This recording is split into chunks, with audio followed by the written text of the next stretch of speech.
Thank you, Don. Excuse me for interrupting, but you make it sound so mundane. You're going out in the Pacific Ocean in this boat, right? And then these airplanes, you're flying around, and who knows what. Did you have any times when you got in a little trouble out there, or was it smooth sailing all the time on your fishing trips, or when you were flying airplanes later in life? Any incidents, or do you have a perfect record out there, Don? Well, I have a couple.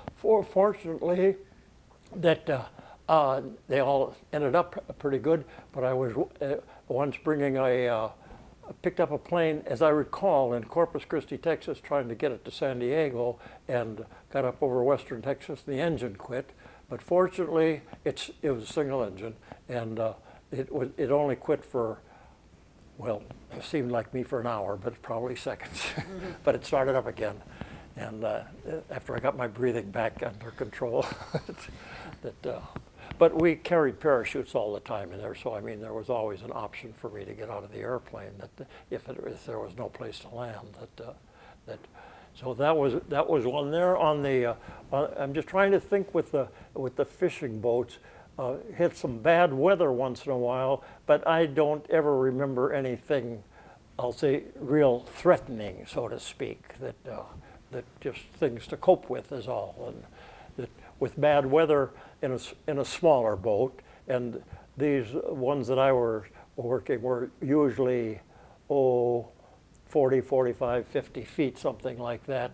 That they're not good for open ocean, but normally by slowing down and changing direction, you can make it, reasonable till hopefully it dies down.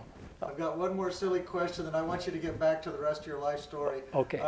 So you would go down to Mexico? Yeah. Now, did you have more trouble with the Mexican authorities, the federales, or with the Coast Guard? Thank you, sir. Oddly enough, trouble basically with neither. My only concern was it changed my way of thinking about how things are done in different cultures. One thing, when I was in the Navy, I don't remember that we were lectured very specific on the point, but the idea is you do not accept tips. That you are here, you're assigned a job, you're getting your pay for it, and you do not accept tips. Okay, so one of the things when I started in that business, it seems the tipping is the norm. And that took me a long time to grasp that, and what this is relating to, you're asking about the Coast Guard versus Mexican officials, so to speak, that with the Mexican culture, part of their, I'm going to use the term culture, I don't really know what the proper way is that is normal for them, that is part of the, quote, benefits that are built into their job and salary. And now when you're talking about people that are dealing with tourists and tipping, those boys know how to do it. And this was extremely difficult for me to grasp. And finally, somebody sat me down and said, Don, for Christ's sake, quit fighting it. This is the way things are down here. If you feel you want to come down here, accept it. And so I kind of did, and life got a heck of a lot better. That I can remember once going into Mexico, we needed clearance to get, I'll say, past a point or something like that, and it didn't come. People behind us, this happened to be in automobiles, and they were all going through, and I couldn't understand it. And so I went to somebody, and this person, I don't know how they said it or anything, but watch what those guys are doing. And that's morbida. Get in the pocket, slip 10 or 20 bucks, and that was it every time. So that's all we had to do, is give them the money and go. We went down into Mexico once to buy a boat and to transfer the boat down there for, I think, tax reasons here in the United States. But we couldn't get clearance coming out of the harbor when we wanted to go back to the States. And that was the key, that we hadn't tipped enough. Just another 20 bucks and it was done. But that's the only problem I had. And there I feel the problem was not them, it was me. And just my lack of acceptance for that, I still, oh, my grandson and daughter, they look at me when I tip and stuff that I'm not as generous as most people. I know that. That to me, in our society, tipping is just too routine for no reason at all that I understand it means tipping to ensure prompt service. I'm told that's what it means, but I don't. You have to tip to get any service. I don't. Yeah. Well, sure. Yes, sir. And then why don't you go ahead and pick it up when you got out of the fishing business, and then you were talking about you had friends that had private planes. Yes. So, go ahead and continue, Don. Okay. All right. Fine. Good. Where do you want me? Oh, yeah, you were talking about your friend with the plane. That Oh, you would okay. use. Yeah. Yes. And so that gave me an opportunity to retain my my flying skills for many, many years, and I did. I got quite a few hours in his plane, and of course I had instrument ratings and all that many of the private pilots do not have, and so I worked with him for a while, and just to come real fast forward, a couple of weeks ago, we were going up. In fact, you met her here, Valerie. That we were going up the Sacramento River area looking for ducks. It was a rainy day. The highway was closed. We got off on another little small road. I came across the glider port up at. Come on, Donald. Anyway, on the highway over here a little bit. We stopped at that glider port. I met a gal that runs a thing there, and we started talking about gliders. And I came back home and looked up in my logbook and saw the type of glider that I was flying back in 1964. I contacted her again, and now I've got an invitation, I hope, a couple of weeks to go up and fly in a glider again. So. Wow. And one of my, here again, I'm in the dreaming stage. One of my, I'm searching for the term that the things you want to do before you die. Your bucket list? What? Your bucket list? Bucket list, yes. One of the items on my bucket list. I've attained a couple of them, but one of them is I want to fly an airplane again, and I want to do the takeoff and landing. Now I will not do it I will have a licensed instructor with me because I'm not that confident in my ability anymore. But anyway, I told her with that glider too that I'm going to go up and fly in a glider. I had a chance to ride in one of those open cockpit N2Ss I showed you that I went through flight training a few years ago. A man in the area here, he had one, and he took me up in that, and he let me fly it in the air, but I didn't land it and stuff. Right. So that's Yeah. that's okay. Now where are we at again? Oh, were you done talking about the airplanes your friend had? What's that? Yeah, I guess you were talking about the airplanes that Yes. that your friend had, and you were able to Oh, yes. extend your... Okay, so like I say, that allowed me to retain flight skills for quite a bit. And I think it's kind of like flying, like riding a bicycle. I feel that, in fact, if somebody put me in one of the big jets and I had someone I could talk to about where the controls are, I figure I could land that thing no strain. Yeah, okay.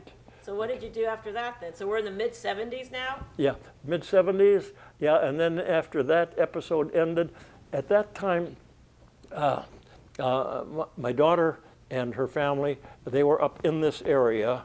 One boy is, I'm going to say first grade, the other one's 5 years older, and they're here. But they were living up in the San Francisco area, Oakland, Alameda, and I was in San Diego, and frankly, I wanted to be where the boys, where I could see my grandchildren a little oftener and be with them for part of their day-to-day experiences.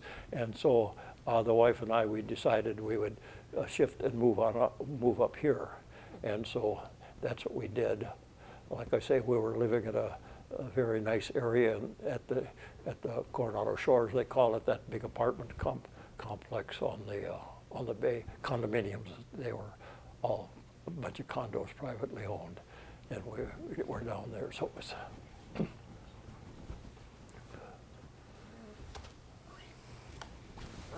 Okay, so he just wanted to know if you wanted to say anything more about your wife.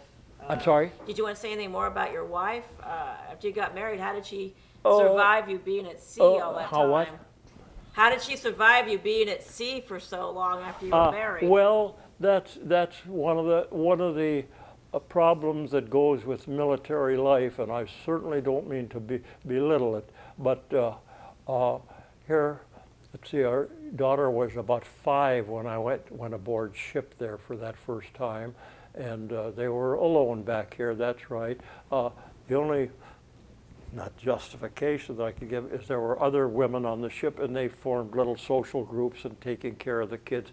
But the life of a military family, the wife especially, is not particularly easy. It's provided for in most senses, but still not emotionally not easy and stuff.